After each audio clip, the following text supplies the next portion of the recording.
This is Christoph from CBR Technology. We're a Microsoft CSP Tier 1 partner in California, and like to talk about industry-specific features within the Dynamics 365 Business Central product, specifically distribution wholesale.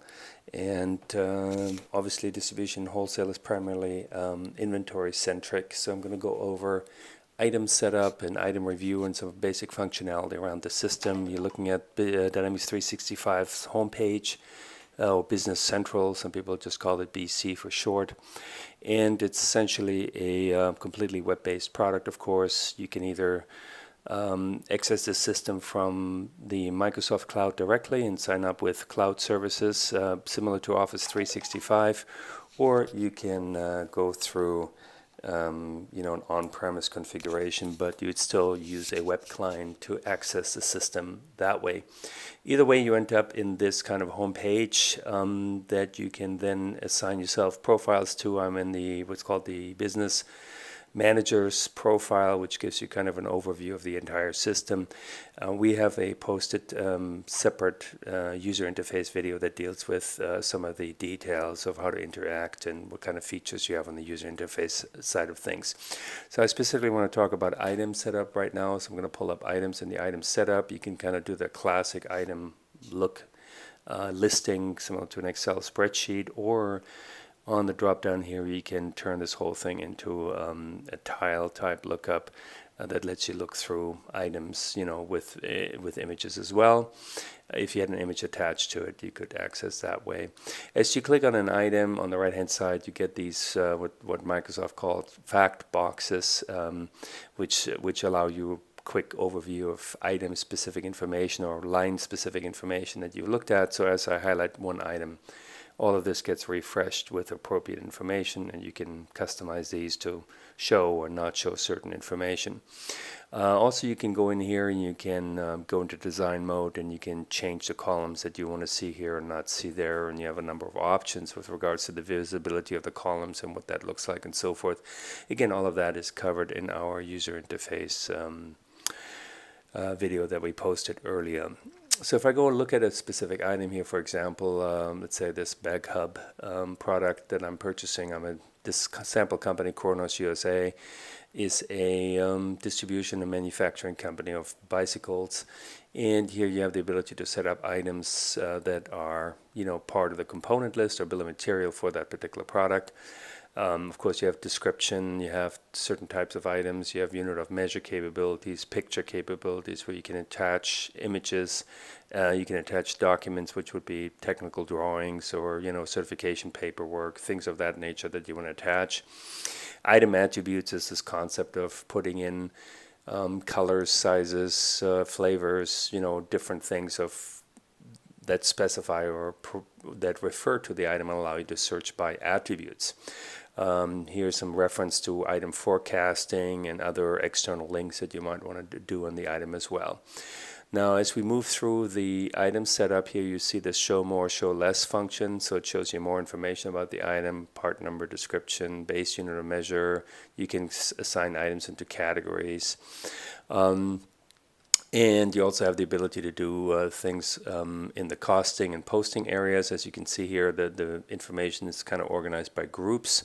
So there's a lot of information that is pertaining to an item, and you can make each one of these sections bigger and smaller. So you can kind of just focus on the part that you want to drill down on. For example, costing and posting, and for example, costing methods that are supported by Dynamics 365 Business Central, or of course, as you see here, LIFO FIFO average standard, which is used to manufacturing environment, of course, and specific. Now, specific may not be notable to most of you in terms of a method that you recognize, but it is the ability to track the specific cost of, for example, a serialized item.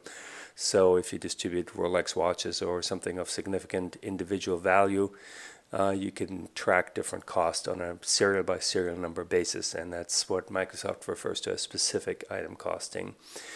You then have posting groups that drive GL distribution, tax categories that drive tax calculations for items, and foreign trade information like tariff numbers and country of origins and other things that you need for external and trade internationally. Of course, that being more important these days as far as getting ready to have a system that can handle international trade quite nicely.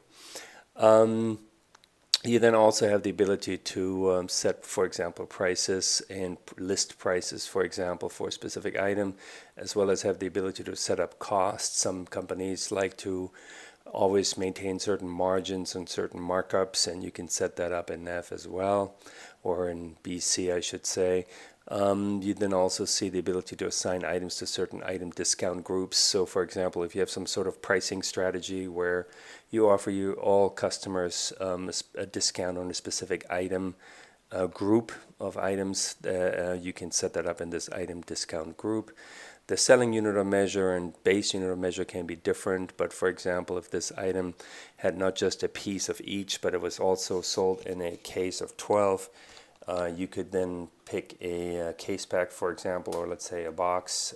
In here I have certain defaults set up, and let's say this item comes in a box of 12 as well. You could set it up as simple as that, and when you are selling it, you can simply say, hey, normally when I sell it, it comes in a box of 12 instead of in individual eaches. Some new features were also involved in here. You can block the item in its totality, but Microsoft recently released the capability of blocking it from being sold or purchased separately, individually. So if you're trying to phase out a discontinued item, for example, you want to block it from being purchased, but not block it from being sold. So you can do things of that nature now in the product, which is quite nice. On the replenishment side of the system, you can tell the system whether or not you are buying the item on a purchase order, which is this first choice. You could produce it in a production order, a full manufacturing product, which requires the premium Business Central license. Finally, an assembly, which is simply a basic bill of material that allows you to take components and finished items and put them together in a very basic assembly order. I'll probably touch on that here in a little bit so you can kind of get an idea of what that looks like. So let's say in this particular case, I can say, well, I'll purchase this item, and you can do a default lead time calculation. So for example, on average, it takes me 5 days to replenish this item, and I can set this up in here. And when you do forecasting and or replenishment analysis, this information will be utilized. If there's a default vendor from whom you're purchasing this product, you can select that in here, and you can say, I normally buy this, let's say, from these guys there, and their part number when I buy it is this, which is different than my number. And when you issue a PO, of course, it could show either our number, their number, or both.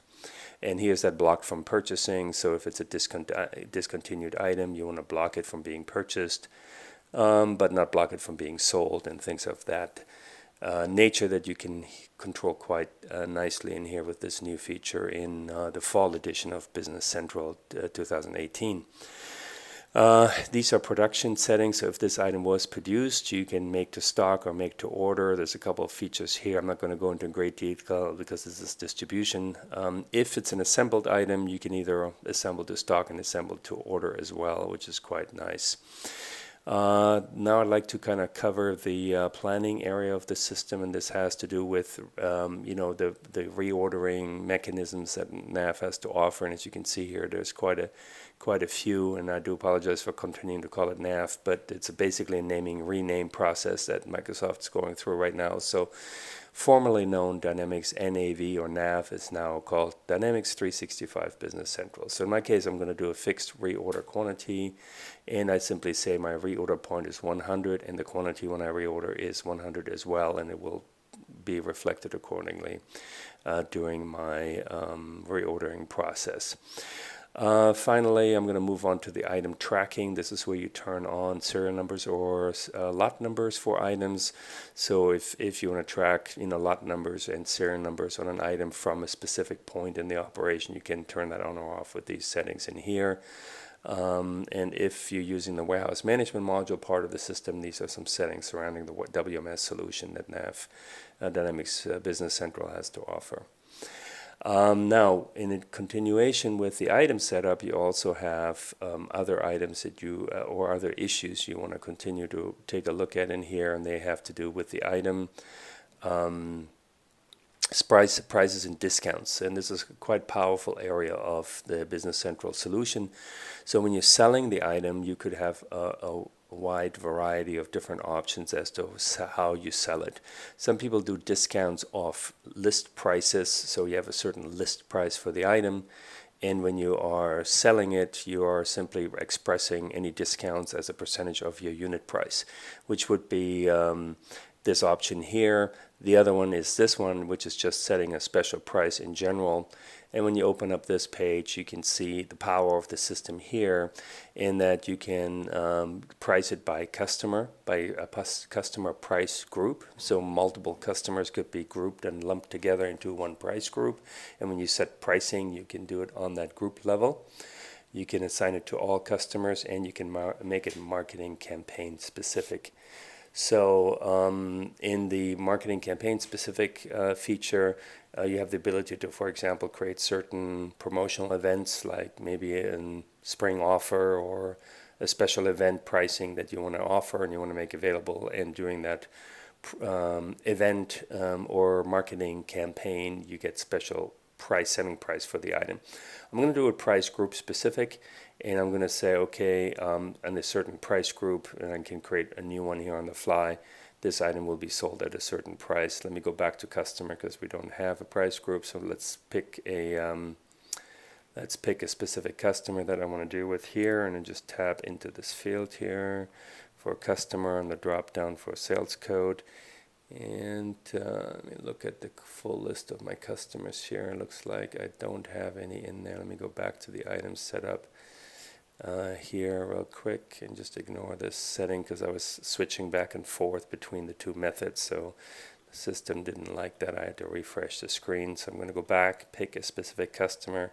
So when Spotmeyer Furnishing purchases this particular item in a specific unit of measure, so you remember I set up two options here, either a piece or a box, and at a certain price point, quantity point. So if they buy at least 2 boxes of this product, their price will drop down at $950 a piece. And that could be date specific. So let's say this is going to start at the beginning of 2019. And it's going to go to the end of 2019. So this could be a basic pricing strategy for this customer. Now I'm going to go grab another one. But if they buy a regular piece and there's no minimum, then it's going to be 1,025. So, sorry, 1,025 here. So this could be the way you configure that here as well. So I'm just going to close this out here real quick. And delete the line. Here we go. And have 1025. So that gives you a little bit of a sense of the navigation in this user interface, as far as how nicely they have reorganized this. And Microsoft has spent a lot of time cleaning these screens up. They look quite easily navigatable at this point. And of course are just going to continue to improve over time. Okay, so now we're creating a table, and the system will utilize that information as you create a sales order or sales quote or what have you with those types of transactions in mind. Going back, I simply hit the back arrow and kind of flip back to the pages to get that information updated immediately. So that's kind of special prices, special discounts. We talked about dollar amounts, percentages. You also have an overview for all items combined. So what is this item combination of? And if you want to see the totality of the offers for this item, this would be the screen you can do that in.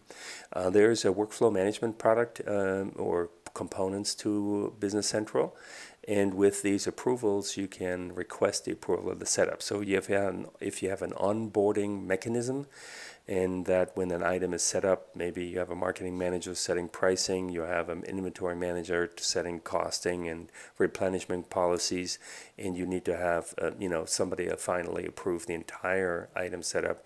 You could complete the process by requesting an approval, and an email would be sent out to the appropriate party, and they would then make that item available. So that's quite nice. In the system, of course, here you have additional options where you can also do things like setting up requisition worksheets, item classification sheets, item tracing, forecasting, all of this information that's built in. Okay, so that's basic item setup. I think I covered the majority of that. One more word about tariffs that I went back on. I do apologize for skipping over this, but there's a number of options where you can include tariffs, for example, to this item. So let's say this item had a 15% tariff on there. You could add 15 plus, let's say, another 2% in landed cost options for brokerage or insurance or other expenses surrounding the import of an item. You can simply put in a percentage of that in here, and then the system would automatically apply whatever current cost you have and increase that with this indirect percentage cost for it's landed cost items that you might want to add to your product cost. So that's the item setup, pretty straightforward. When you go to sales purchasing, the sales item customer setup, just to kind of give you a rough idea as to what you can do here. Again, we have an item listing. You can flip around the listing mode where you can see all your customers in just a list mode like this, or in a tile mode or other options. So I'm going to grab Spot Minor Furnishing in here, and I'm just going to do a quick overview as to what kind of features you have in here. So this is a customer setup. Of course, there's a customer ID number that can be either created by you or it can be assigned to be automatically generated by Business Central. There's intercompany partner capabilities, so that's what this is all about. So if you have multiple companies and they're sharing a customer or vendor across multiple entities, you can do that in here as well. Setting credit limits, blocking them from shipping products, invoicing products, or all activity. You can also do salesperson assignment and other features that are pretty straightforward here in the top section. Address, pretty straightforward as well, what you come to expect from Microsoft at this point.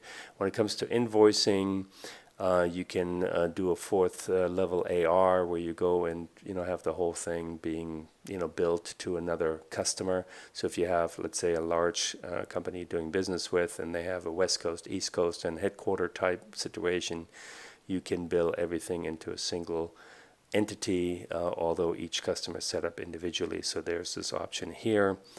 Then, of course, you also have currency capabilities. So Business Central is a FASB 52 compliant product, and it complies with all multi-currency exchange issues that you might encounter. And of course, you can have a default currency for each customer that you set up in here.